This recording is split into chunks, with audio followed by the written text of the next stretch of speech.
So a few weeks ago, I spent a week in the most western city in Australia, Perth, a place known for beautiful beaches, mediocre coffee, and quokkas, the cutest, most friendliest animals in Australia. But I wasn't there for any of that. I was there for one reason in particular, and that's because my fiancée Manon is currently touring with the Australian production of Anastasia the Musical. This is her.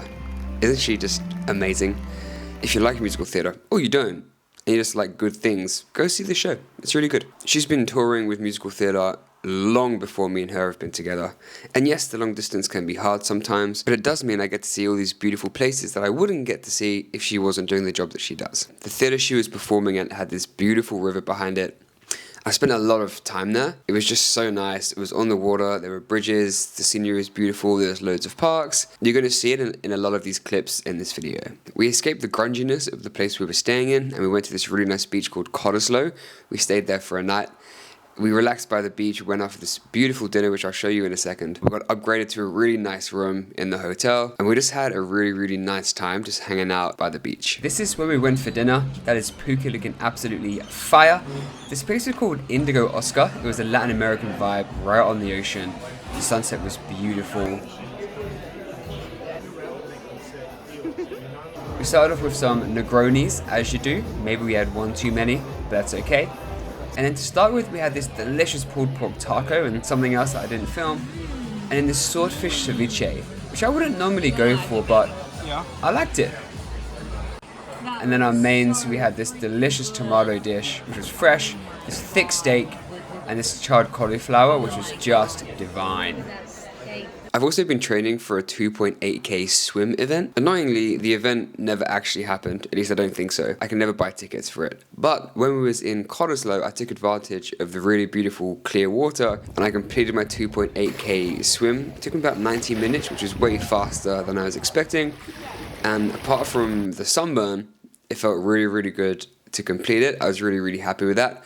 A big goal ticked off my list. Another huge anniversary that happened while I was in Perth was it was 9 years since I landed in Australia, which I can't believe it's been that long. Honestly, it's been an incredible ride, and it's not stopping anytime soon. But I filmed this little clip reflecting on my time here so far.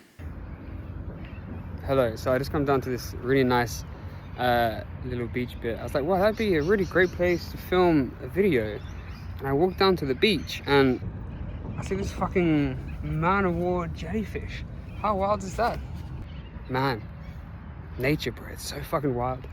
I'm gonna work around the jellyfish. We're gonna be friends. So I kept walking to the next little cute beach, and on this beach there's fucking another absolutely gigantic jellyfish. Man, wild. You know, it's pretty crazy that I'm making this video here today. As of today, the 19th of March 2026, it's been 9 years since I took a one-way plane to Australia, and yeah, it's just got me thinking about how much I've changed and how much my life has changed in 9 years. And I could have never imagined that I have what I have now. Then, I didn't know what I was doing. I was 22 and I thought I knew what the world worked like, but I had absolutely no idea about the world. And yeah, I came with just a backpack, okay, 2 backpacks, a big one and a small one.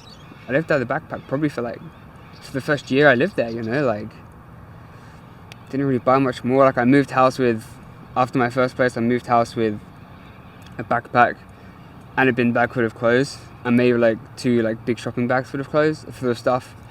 And now I've got a beautiful apartment and a wonderful fiance and just a beautiful house in a beautiful place. And it's every year I've just leveled up. My living situations, it's a really good litmus test, I think, for what I'm allowing for myself to have, right?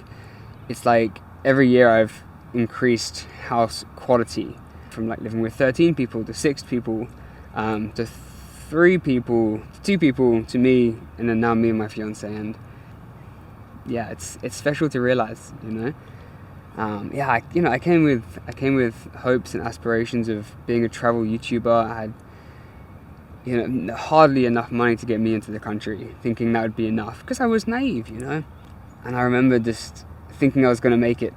I filmed one vlog when I was in Hong Kong airport that I don't even know what that video is. I've looked for it, I can hardly find it. I'm just at gate 60. I can't even see gate 70 yet. And that did not happen, you know, and that's cool. Like, I think what I expected from life was very unrealistic, but I couldn't possibly have known that, you know. I was new to it, I was excited, I was gonna go and do some crazy shit and live it up in Australia, and I did, you know, I did, and I had a really good time, and what I thought was gonna happen did not happen, you know. It was, I partied really hard. I spent all of my money on doing cool shit, and I had to get a job, and that job led to another job, which led to a sponsorship in a cafe, which led to me setting up my life here, you know, in Sydney, and having a great, amazing group of friends, and a wonderful fiance, and a beautiful place that we live in. It's yeah, it's crazy when you think how far you've come, you know.